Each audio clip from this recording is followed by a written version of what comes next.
Propaganda is, you have to respect it. It's a very potent field of human knowledge that has been refined over many decades using every field of disciplines, social sciences and psychology and psychiatry. I mean, propaganda is not just some, intuitive thing that people do. It's not just an argument science that you make. Yeah. Right. And it's very powerful.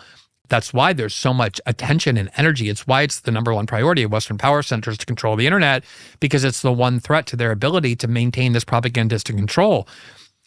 The EU, the minute that war started in earnest with the Russian army invading, one of the very first steps they took legislatively was to ban the platforming, to criminalize the platforming of Russian media, like Russia RT and Sputnik. They made it a crime, and YouTube immediately pulled it off because they didn't want their citizens hearing any information from the Russian perspective. I mean, you can hate Russia, you can think Russia is evil, you can think whatever you want about Russia, but why wouldn't you want to hear from the other side? The New York Times used to publish all the time, like the speeches of Brezhnev, of course, and Yuri Andropov and Khrushchev, and you could read what the Russians would say. They would come to the United States, they would speak openly. Putin has been in office for 25 years. He has gone through 6 different American presidents. Every single one of them, until you were not allowed to say it anymore, always said, you meet with Putin, he's incredibly shrewd, he's incredibly smart, you can trust Putin. If you do a deal with Putin, you can count on the fact that he will adhere to it. Other heads of state still feel that way and say that. Well, American presidents said it all the time, starting with Bill Clinton, that he's rational, that he acts in his self-interest, that he's calculating in terms of, and careful. And then suddenly, this is what amazes me propagandistically, is that overnight, everybody was forced to say that Putin invaded Ukraine simply because suddenly he became this psychotic, evil Hitler-type figure who just wanted out of the blue. But they all believed it, though. A lot of them, I mean, the people who screamed at me at airports for being pro-Putin, which of course I've never been pro-Putin. I don't have strong feelings either way, but they really had been convinced, not just by MSNBC and CNN, but by the entire oligarch-controlled internet, that like anyone who talked about Putin or raised questions about the war was like for Putin. That worked. Propaganda worked. No, propaganda worked, especially nationalistic propaganda, because human beings evolved over thousands of years to be tribal. Like we want to feel part of our group. We take pride in our group. Like it's why if you're born in America, you say, I'm an American. This is my country. This is what I'm loyal to. It comes from these tribalistic instincts, right? It makes sense because we evolved for thousands of years where if you got expelled from your tribe, you would die. You needed a tribe in order to survive. So we're tribalistic animals. So if you appeal to people's tribalism and say, we're the good guys, we're the innocent victims, our enemy are the bad guys, they're evil, that appeals to people's most visceral instincts. And the problem, of course, is the countervailing punishment, which is the minute you question it. I had, from the beginning, I had on my show, people like John Mearsheimer and Stephen Walt and Jeffrey Sachs, and they were all saying from the beginning, there's no possibility that Ukraine can win this war as NATO has defined it, which means the expulsion of every Russian troop from every inch of Ukrainian soil, just simply on size grounds alone. Just basic understanding of history. Every one of them, I think it happened to you too, I know it happened to me, were put on these official lists issued by the Ukrainian government of being pro-Russian propagandists. Everywhere you went, you get accused of being a Russian propagandist or some sort of agent of the Kremlin simply by questioning our own government's propagandistic views or simply trying to understand things from the Russian perspective. Over the weekend, the queen of the neocons, Victoria Nuland, now a colleague of yours on the Columbia faculty. Indeed, thank you. I didn't remember that. Now I remember that. But of course, she resigned recently, within the past year, as Deputy Secretary of State for Political Affairs.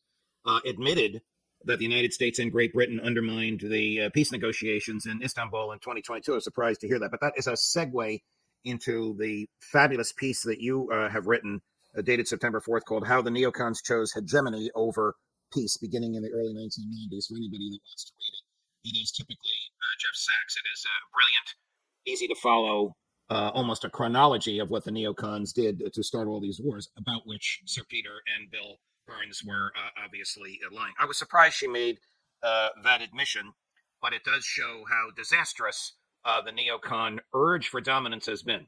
A refusal to provide the old Soviet Union, once it became Russia, with a nickel of financial assistance, and insistence that NATO subjugate Russia, a willingness to use coups and violence in order to bring that about. Take it from there, Jeff. Basically, the more we understand, the more we see, the more we learn. The Cold War never stopped in the eyes of the Cold Warriors and the CIA, I should add. The Cold War itself dates back to 1945. It too was avoidable. This is an interesting fact. I won't divert us. Maybe we could talk about it at some other date.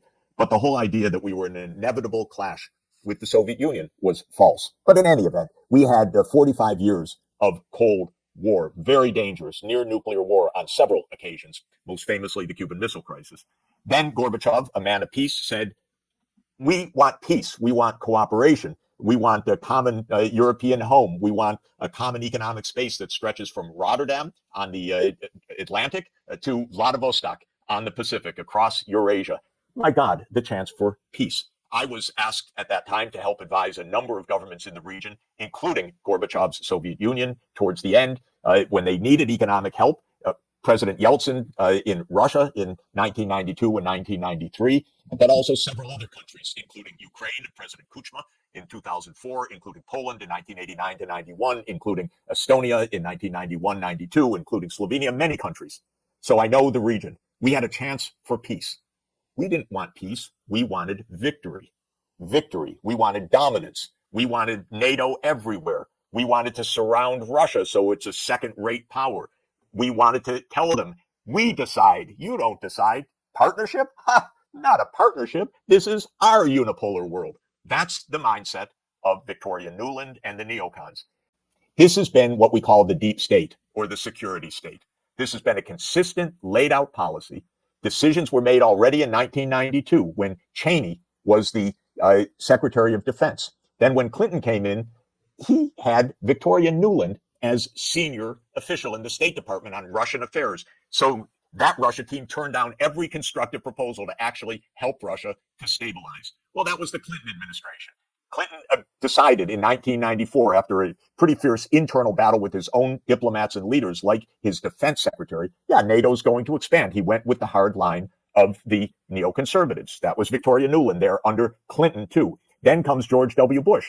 And where is Victoria Nuland? Also in government. Now she's the Deputy National Secretary, Deputy National Security Advisor of Vice President Cheney, who's back. Same person. Then she's appointed in 2005 to be the U.S. ambassador to NATO. In 2008, she leads the way in the Bucharest NATO summit to press for Ukraine and Georgia to become part of NATO over the red line of Russia, which Bill Burns, now our CIA director, knew so well that he wrote a famous memo leaked that everybody can find online that I mentioned called Niet means Niet, explaining the whole Russian political classes against that. He was ambassador to Russia. He was U.S. ambassador to Russia. Then in 2014, Victoria Nuland, under Obama now, is Assistant Secretary of State.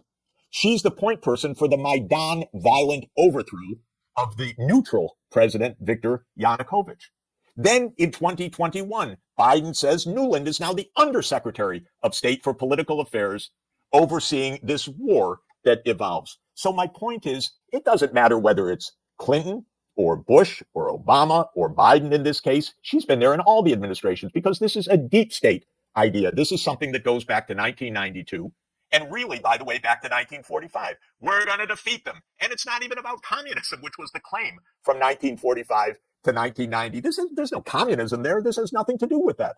This is the idea America decides everything. You know what? It's going to get us destroyed if we continue with this arrogance. This is what this is about. And this is why the parties, that's not really the point. The point is war or peace. We need people who stand up for peace, who say enough is enough. We don't need nuclear war. We don't need deep strikes against Russia. We don't need further escalation. The British will never say it. They've been gung-ho Russophobes since 1840. Thank you very much. That's the whole British mentality. No, thank you. But we have to have some sense to keep ourselves out of disaster. Ourselves, for our own security. Zelensky should not determine whether we survive or go to a nuclear war, nor should Bibi Netanyahu. We should have U.S. security. We don't want World War III.